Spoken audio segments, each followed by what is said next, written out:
What are the most important lessons that the closest person in your life has taught you before they passed away?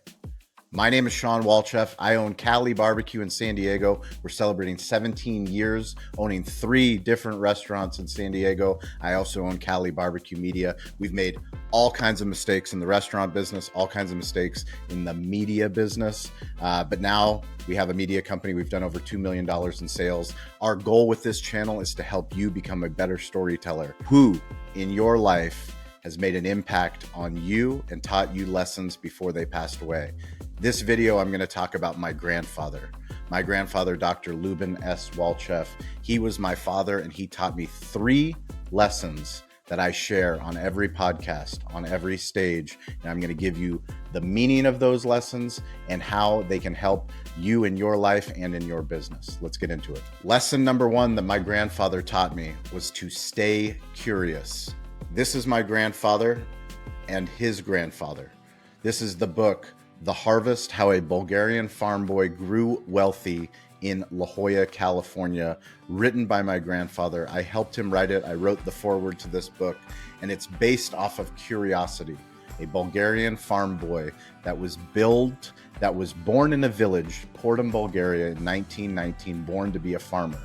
My grandfather's curiosity came because of his grandfather.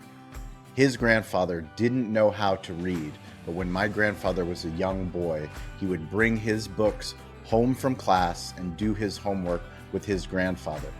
While he was reading the next day's homework, he would say, "Grandpa, we have to stop.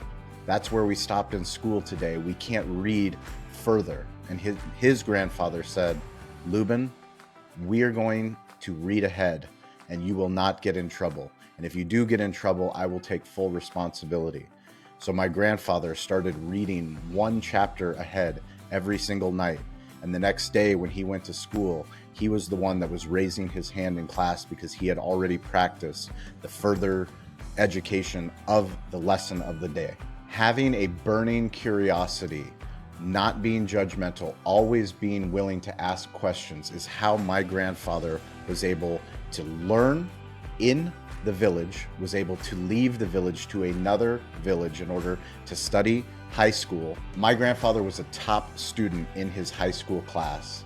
He didn't have money and he didn't have power.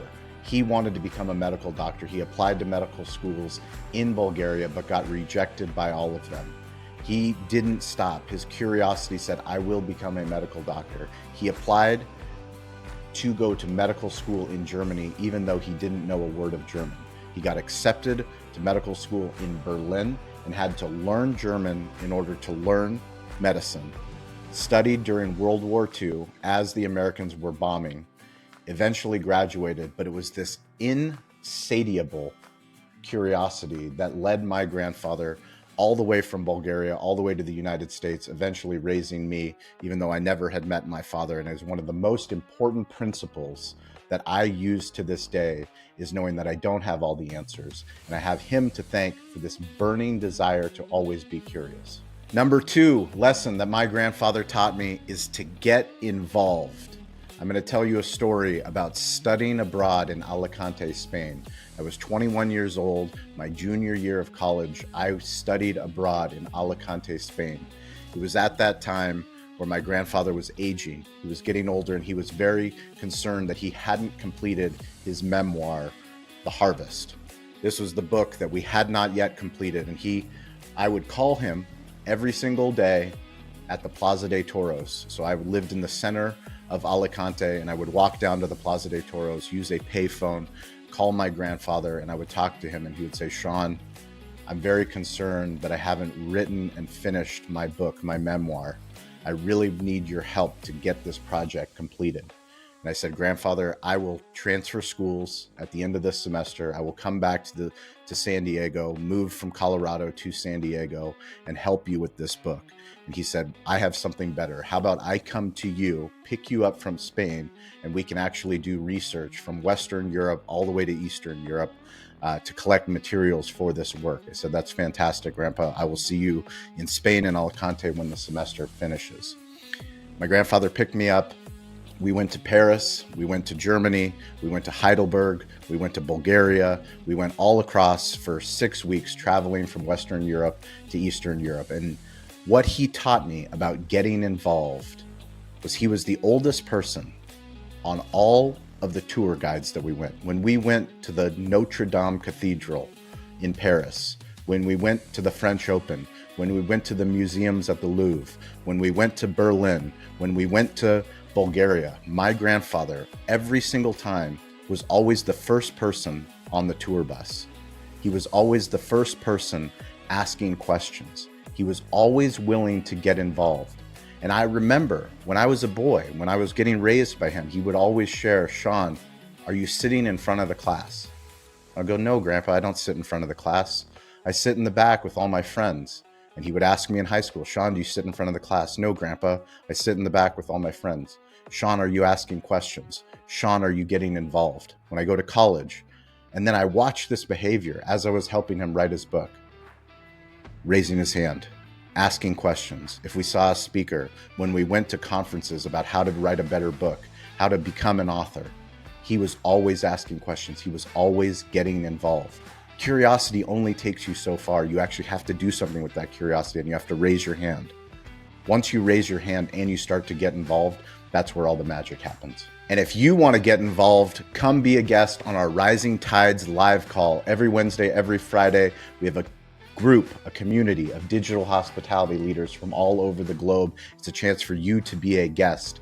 Go to betheshow.media/rising tides, and you can join as a guest. You can start telling your story. We can learn about your business. You can start networking. And more importantly, a rising tide lifts all ships. What are the 3 lessons? Stay curious, get involved. And the final lesson is asking for help. This is probably the most difficult lesson that I still have not learned to this day. That is why we make these videos. That is why I repeat what my grandfather taught me. But asking for help as a man, asking for help as a husband, asking for help as a father, asking for help as a business owner are some of the most difficult things that we do, especially in the hospitality business. I own Cali BBQ. When we opened in 2008, me and Corey Robinson, we had a hard time asking for help. We thought it was a badge of honor if we did all the work and we figured it out and we used the internet and we Googled the answer. One of the most powerful things that I have learned, the more that I do shows like this for Cali BBQ Media, the more that we do restaurant influencers, digital hospitality, is there are so many incredible, smart, ambitious, and generous humans that have the answers. They've already been there. They've already made the mistakes. That's why we make so many of these videos, is all the mistakes that we made running our restaurant, building a media business, monetizing a podcast, getting brand deals, trying to figure out how does YouTube work? How does LinkedIn work? Ask for help, find people, record the content. I publish all of my coaching calls. I have coaching calls with David Meltzer. If you go to our Cali BBQ Media channel, you can see me every single week asking for help, asking for answers, asking for the shortcut. If you're watching this video, reach out to me. I'm weirdly available. We're building a community of digital hospitality leaders all over the globe. I'm available. You can send me a message at Shawn P. Walchef on Instagram. I'm quick to respond there, quick to respond on LinkedIn. No matter the platform, we appreciate you. We hope that you subscribe to this channel, share this channel, and more importantly, hopefully this video has inspired you to think about somebody close in your life. Maybe it was your father, maybe it was your mother, maybe it was your grandfather, grandmother. Somebody that has inspired you with life lessons and life stories that you want to pass on. Because I've passed these on every single night. I tell my child, I tell my son, I tell my daughter, stay curious, get involved, and don't be afraid to ask for help.